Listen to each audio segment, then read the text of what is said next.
Welcome to Problem Solving with Miss Jones.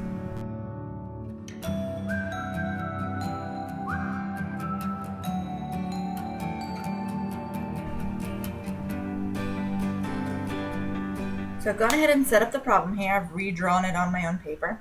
I've got the three charges here. I went ahead and found the distance between the -4 and the 5 microcoulomb charge using the Pythagorean theorem. I got 4.24 centimeters. The force that we're interested in here is the electrical force between 2 point charges given by this equation where K is your constant. So there's going to be two forces on the 5 microcoulomb charge. One will be a repulsion force between these two positive charges. So I'm going to call that one F1. And then there'll be an attraction force between the positive and the negative charge in this direction. Because this is a right triangle with the two sides that are the same, I know that this angle must be 45 degrees. You can check that if you need to. So F2 here will have an x component and a y component. So if we're going to add these up, we need to take that into consideration. So I'm going to start with the x direction. Just add up the forces in the x direction. I just want the total force. That's going to be F1 to the right minus F2 cosine 45.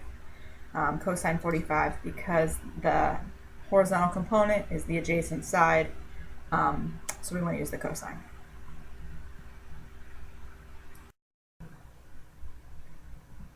So I've gone ahead and substituted in all of the variables here. Just a couple pointers. Don't forget to convert from microcoulombs. That's times 10 to the -6. Also, don't forget to convert into meters from centimeters. That's why this is 0.03. And also, when you're typing this into your calculator, don't forget to square the bottom. That's probably the most common thing that students mess up.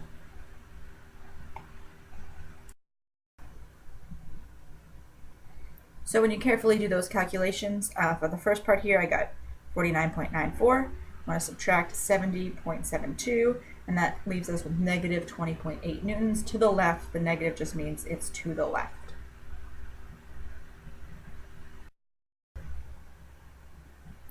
Next, we're going to set up the forces in the y direction. There's only one force in the y direction, and that's just this vertical component of F2. So that's just going to be F2 sine 45. And that's going to be upward, so I'm going to leave it positive.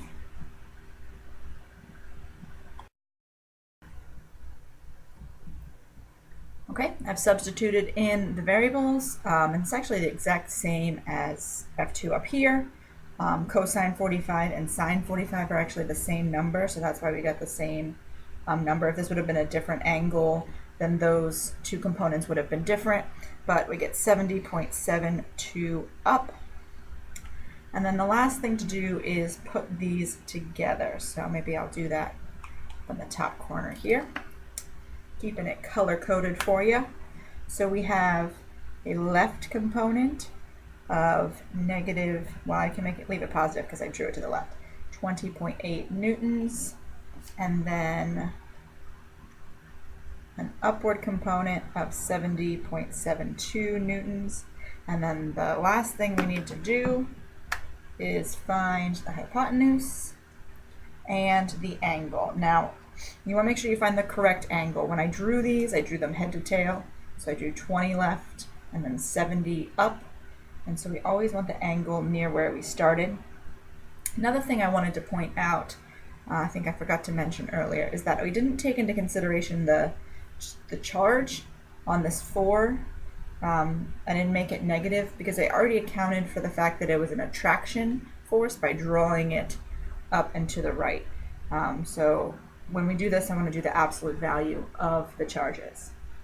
All right, so the final thing to do is the Pythagorean theorem here. I think you guys can do that. And then we want to find the angle using the tangent. Tangent theta equals 70.72 over 20.8 solving for theta. Okay, so I did the Pythagorean theorem and I got 73.7 newtons total for the hypotenuse.